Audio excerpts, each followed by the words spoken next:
Note, this is an updated video. In our original video released around May of 2020, we cited mostly 2019 statistics. Since that video, new statistics regarding the state of the USA-China trade war have been made available. Let's quickly examine those new statistics to see if Trump's China tariffs have benefited farmers since the signing of the January 2020 Phase 1 trade deal. The original video has been updated for easier reading and is contained herein after our update.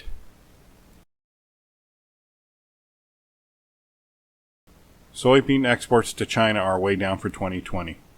According to data published in June 2020 by the U.S. Census Bureau, the U.S. exported 2.16 million tons of soybeans in April 2020, down 10% from the previous year and the smallest volume for any month since June 2017. May 2020 exports were even worse, not even cracking 2 million tons, which amounts to the lightest for the period in 16 years. Soybean exports accounted for 51% of all U.S. agricultural exports to China before the trade war. After $778 million in sales in January of 2020, soybean exports have mostly stalled as total 2020 sales reached only $1.2 billion through April, compared to $2.9 billion and $3.7 billion in 2016 and 2017 respectively. After promising outlook for 2020 soybean exports to China, activity slumps. Producers lose confidence. Agricultural economist David Widmar of Agricultural Economic Insights said that January 2020 soybean sales outpaced 2019 activity, but have since slumped. Quote, "To date, 2020 soybean sales to China measured in dollars are the lowest in 5 years," unquote, said Widmar. China's purchases have not broken out of the trade war rut. Even if you were skeptical about China hitting the Phase 1 goals, the prospects of China returning to pre-trade war levels seemed very unlikely in early 2020. Thus far, however, not even an improvement has been measured. Total U.S. agricultural trade to China is also not living up to pre-trade war levels either, adds Widmar. Through April, annual purchases approached $4.6 billion, he said. As a comparison, sales through April 2017 were $7.1 billion. Early in 2020, the AEI network consensus among contributors peaked at 50% chance that China's agricultural and related purchases from the United States would exceed $35 billion in 2020. Since early February, a host of factors, including COVID, resulted in expectations collapsing, with the consensus currently at 10%. China slows U.S. soybean imports, creating supply glut. Brazil steps up exports to China, making matters worse. Some analysts have suggested China would need to purchase and import up to 40 million tons of U.S. soybeans in 2020 to fulfill the Phase 1 deal signed by Trump in January 2020. If true, some 36.5 million tons of beans remained by the end of May, more than the United States has ever shipped to China in a whole calendar year, let alone in 7 months. In 2017, the U.S. shipped $21 billion worth of soybeans abroad, far more than anything else U.S. farmers grow. That marked a tripling in 2 decades, the fruit of a sweeping effort by nearly every arm of U.S. agriculture to build a once obscure crop into a blockbuster. Then last year, sunk by a bitter trade dispute, American soybean exports to China plunged 74% by volume. Brazil raced to fill the gap, while prices paid to U.S. farmers recently slid to a 7-year low. Update summary. Since the start of Trump's China tariffs, China has significantly slowed down imports of soybeans from the USA since 2019 and continues through 2020. Farmers themselves have massively lowered their expectations regarding China's agricultural purchases. The COVID-19 pandemic further lowered their expectations. Adding salt to the wound of USA farmers, Brazil has stepped up to fill the gap caused by the USA-China trade dispute. Prices paid to USA farmers hit a 7-year low, causing a projected 10% increase in farm bankruptcies for 2020. The bottom line is that although China promised to buy more agricultural products from the USA in 2020, China's import levels are still far below what they promised, and they are far below what they were when Trump entered office. As a result, Trump's trade war with China has failed U.S. farmers.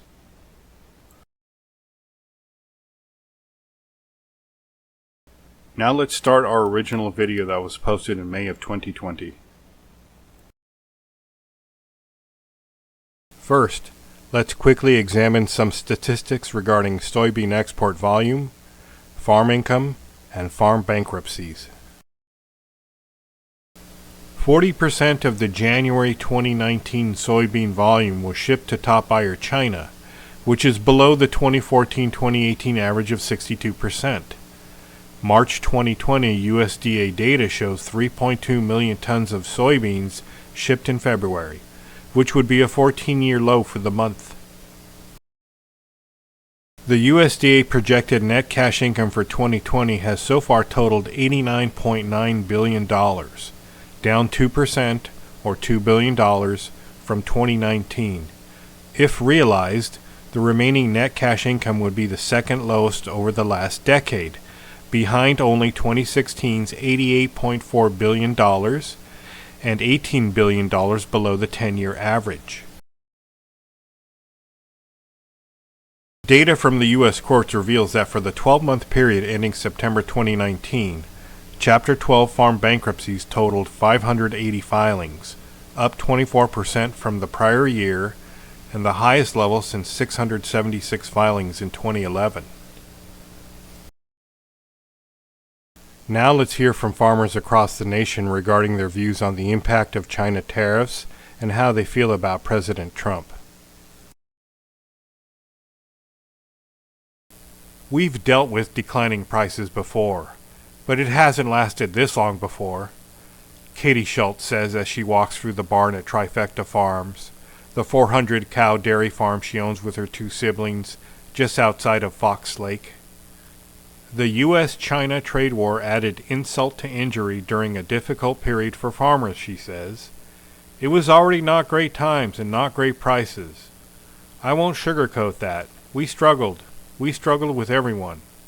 Miss Schultz doesn't say who she voted for, disclosing only that her siblings were divided at the ballot box. I don't care if they're Democrat or Republican. I just want to know that they're rowing in the same boat that I am. Farmer Lorenda Overman and her husband are among those impacted by commodity prices tumbling in response to the new tariffs on soybeans and pork.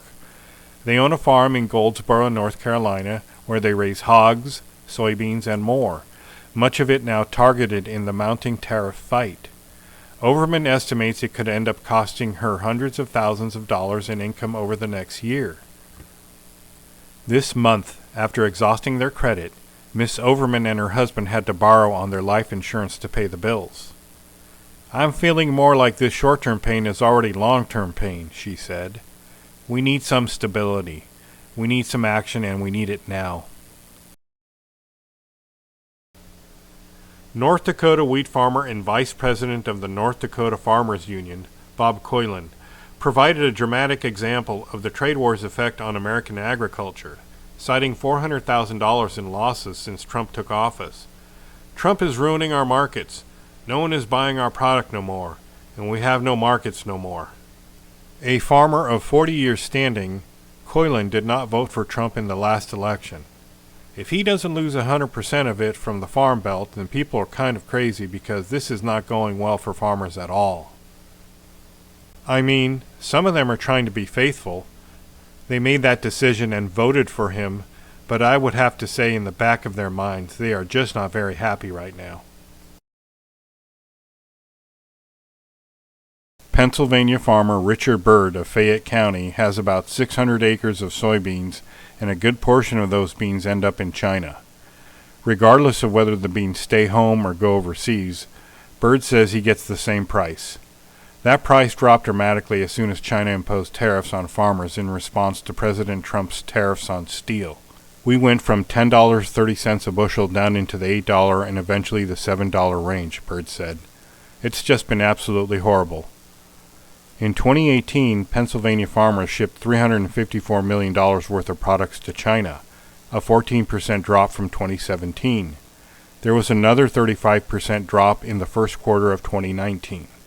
If China sneezes, I catch a cold, Byrd said. This may be the end. Yet Byrd is unwavering in his support for Trump. The president is doing what he has to do. After China made its announcement that it would stop importing U.S. agricultural products, American Farm Bureau Federation President Zippy Duvall said, China's announcement that it would not buy any agricultural products from the United States is a body blow to thousands of farmers and ranchers who are already struggling to get by. Farmers and ranchers are grateful for mitigation payments. But let's be clear, those payments do not make them whole, especially with additional challenges from Mother Nature. Many farmers and ranchers cannot withstand continued uncertainty in trade. We must restore and expand markets. In March of 2019, President Trump announced on Twitter that he was ratcheting up the trade war and threatening to impose even stiffer fines on almost all Chinese imports. That tweet cost me $40,000, said Shane Goplin, a sixth-generation farmer in west-central Wisconsin, explaining that the price of a bushel of soybeans plunged by more than 10 cents after the president's threat appeared. Every penny in the market is tens of thousands of dollars for me. It makes me feel really good to hear Trump say farmers are important to this country, he said. That's what makes me want to stick with the president.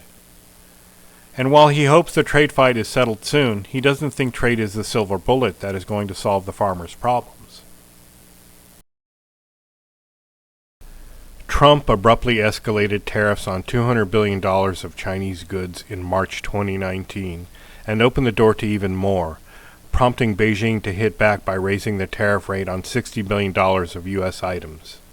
The President of the United States owes farmers like myself some type of plan of action, said John Wesley Boyd Jr., a soybean farmer in Baskerville, Virginia. Farmers were his base. They helped elect this president, and now he's turning his back on America's farmers when we need him the most, he added. We're in trouble. The prices have dropped dramatically, and we don't see any end in sight, says Boyd, who is also the founder and president of the nonprofit National Black Farmers Association. It's planting season, and President Trump announced some additional tariffs, and we haven't gotten over the effects of the first ones, you know? I think a lot of farmers are going to be on the auction block. Things were starting to look up a little bit, and then all of a sudden there was talk of tariffs coming along, and that just took the prices back down, said Chris Pollock, a fifth-generation farmer who owns 160 dairy cows at a farm near Ripon, Wisconsin. Just $1 swing in milk price for my farm is $45,000 a year, he said. That's $45,000 that I could have reinvested in equipment or other supplies. Pollock said he put off a grain storage project for 2 or 3 years waiting for prices to go back up, but finally just decided to get it done for the sake of his own mental health. This year I finally said we're going to do it. I don't care, he said. When you can't feel like you're making progress, at least at some point, or you're actually going backward, it really is hard to get up in the morning. Megan Dwyer, 30, is a fourth-generation farmer in Illinois. Both she and her husband Todd have off-farm jobs to help pay the bills.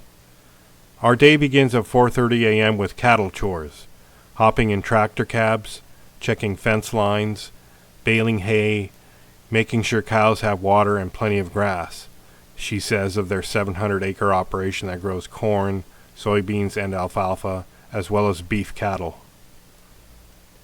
2/3 of their soybeans are exported to China, so the trade wars have really hit home.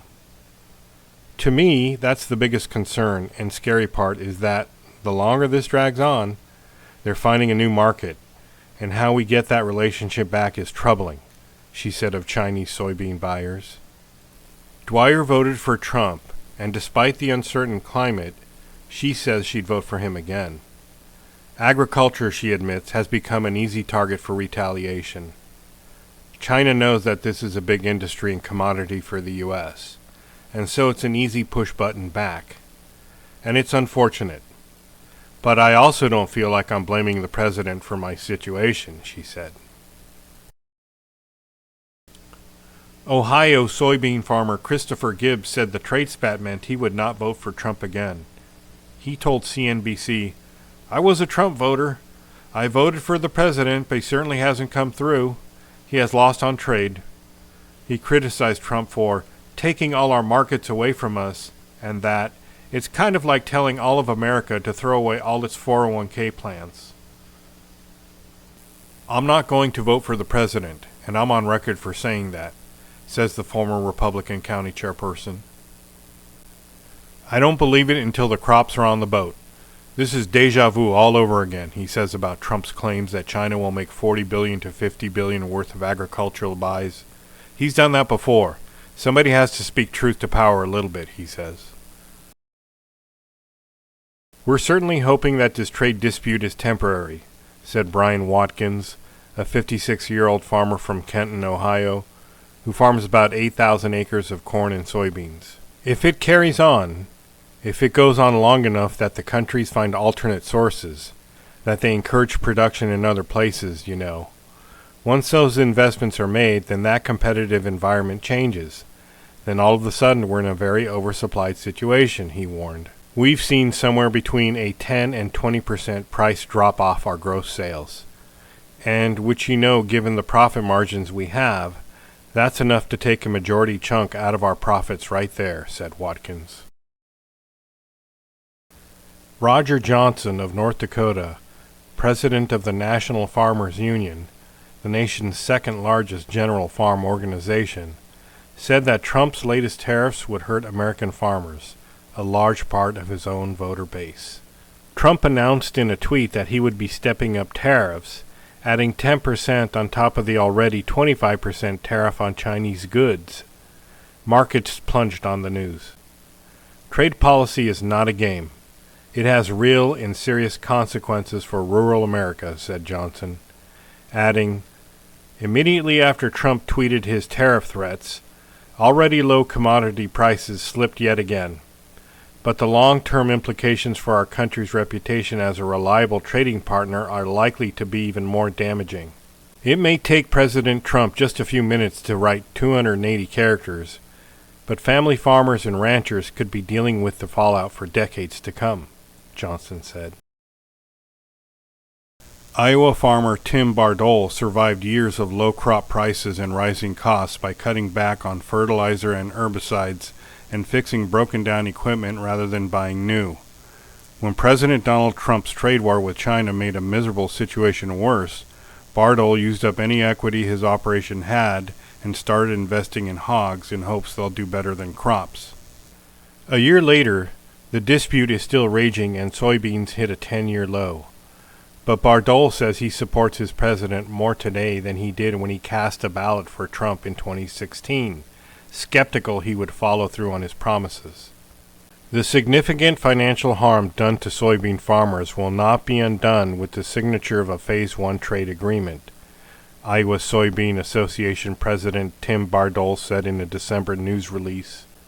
The impact of nearly 18 months of lost sales to a country that consumes 1/3 of U.S. soybean production will not be made up anytime soon. Alec Amundsen, an Iowa farmer who has been farming for 4 years, said the MFP payments have helped, but they are not enough. He and friends often joke about the Trump care they are getting, but that he would rather earn money through trade and not aid. The ripple effects have been felt throughout Osage and surrounding areas. Amundsen said churches are seeing fewer donations, and farm equipment dealers are seeing fewer profits. Nationally, farm bankruptcies have gone up. Even in our business of selling equipment, we haven't sold as much of the big stuff as we used to. It's all been smaller sales. People aren't looking to spend money unless they can really justify that expense, or they made a small profit and have decided to upgrade technology, said Amundsen. A lot of farmers I talked to voted for Trump because he was going to be tough on trade, and they want to see that through, said Amundsen, noting that the recent announcement of a Phase 1 deal has buoyed support for the president.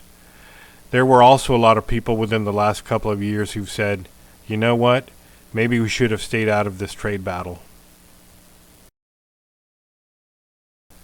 This is probably the most difficult time in my farming life on making decisions to market corn and soybeans, said John Geiselson, who has farmed corn and soybeans in Iowa for 45 years, including during the 1980s farm crisis.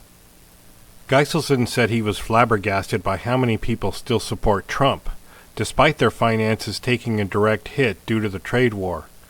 He does not understand why he should thank Trump for attempting to replace the income that he took away from farmers through market facilitation program payments.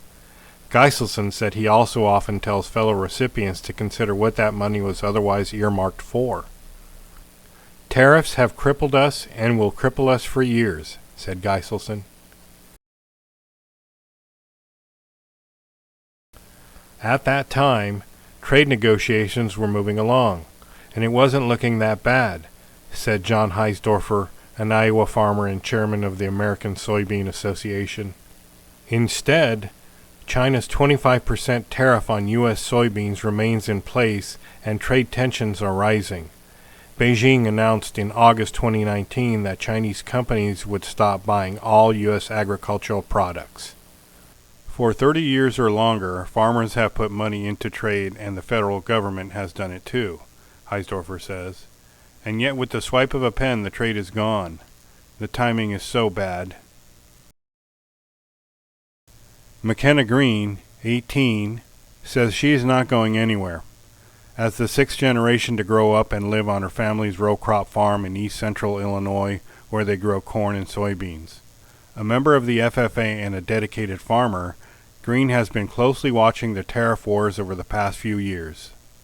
Green has had to learn a lot about tariffs and trade to understand how these global economic negotiations are affecting her family's livelihood, and to speak out with an educated voice.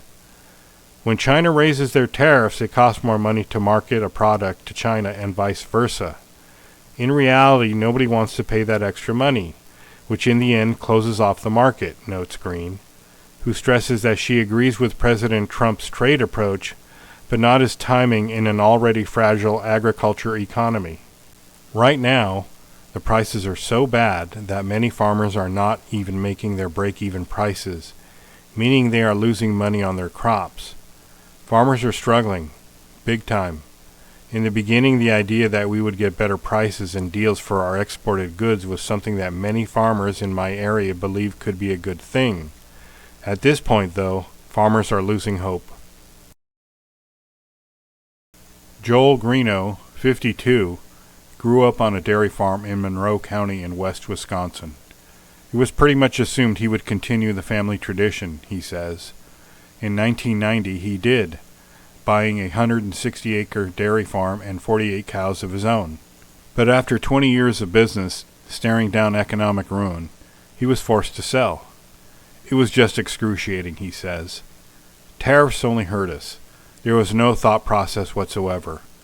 He continues, our labor is stolen, our lives are stolen, our families are broken, and it's all because we have politicians who are absolutely clueless to the reality of farming. Tom Geisel, who grows wheat and corn on his 3,000-acre farm in Larned, Kansas, said that the country has effectively imposed an embargo on its own crops. He called it the worst crisis American farmers have faced since the early 1980s. My biggest frustration is there's no light at the end of the tunnel. There's nothing out there giving me a glimmer of hope that commodity prices will increase substantially, Geisel said. The Chinese have zero reason to come to the table on commodities. Why would they want to do anything different? It's lowered the price of grains. If the stock market took that kind of a blip, there'd be people jumping out of buildings, said Geisel, vice president of the Kansas Farmers Union.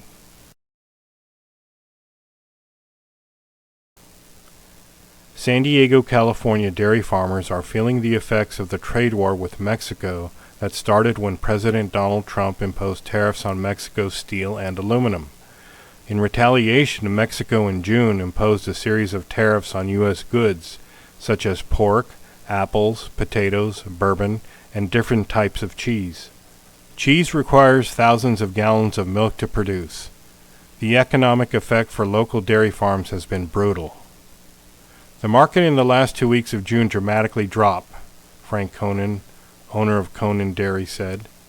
I am losing $1,400 a day, about $40,000 a month here in this dairy. The tariffs increase the price of milk coming from the United States, meaning more milk is staying in the local economy, and that's bad for business. For now, workers at Conan Dairy can relax. No job cuts have been contemplated so far, Conan said. We cannot do that, he said. The cows need to have their feed. They need to have their water. They need to be milked. I can't just stop milking them and come back in a week. Luke Ulrich, a farmer near Baldwin City, Kansas, anticipates a fairly decent corn and soybean crop this year. But his expenses are so high, and the prices he's getting for his crops and cattle are so low, he's budgeting less than $25,000 in income for the whole year. President Trump's tariffs are partly to blame for low grain prices. China retaliated against his tariffs by all but closing a giant export market for Ulrich's soybeans. I'd probably be lying if I said some of us aren't scratching our heads every once in a while, Ulrich says. I sometimes wonder if Trump didn't bite off a little more than he could chew. Then the Trump administration hurt demand for his corn by allowing dozens of oil refineries to sidestep their legal obligations to use billions of gallons of corn-based ethanol in gasoline blends. But Ulrich is not mad at Trump. He loves Trump's hands-off approach to environmental regulations, and he appreciates the $28 billion aid package that the U.S. Department of Agriculture has distributed to compensate farmers for what they are losing in export sales. And now a word from the Vice President of Agriculture and Rural Affairs for China, Han Jun. Han Jun, Vice Minister of Agriculture and Rural Affairs for China, said China's retaliatory tariffs on American products, the latest of which took effect on Saturday, June 1, 2019, now covered virtually all U.S. agricultural product exports to China, warning that U.S. farmers could lose the Chinese market for good. If the U.S. doesn't lift all additional tariffs levied on Chinese products, bilateral agricultural product trade between China and the U.S., including soybean trade, will never go back to normal, Han told the official Xinhua news agency. If the U.S. loses China's market, it will be very difficult for the U.S. to regain it. Han, who is also a top policymaker as deputy head of the Office of the Central Leading Group for Rural Affairs, said the 2 rounds of aid offered by U.S. President Donald Trump to American farmers would not be enough to cover their potential losses if they lost the Chinese market. In terms of the soybean trade, while China's imports from the United States had plunged, it could find ways to diversify its sources, including encouraging Chinese farmers to grow more of the crop and buying more from other countries, Han said.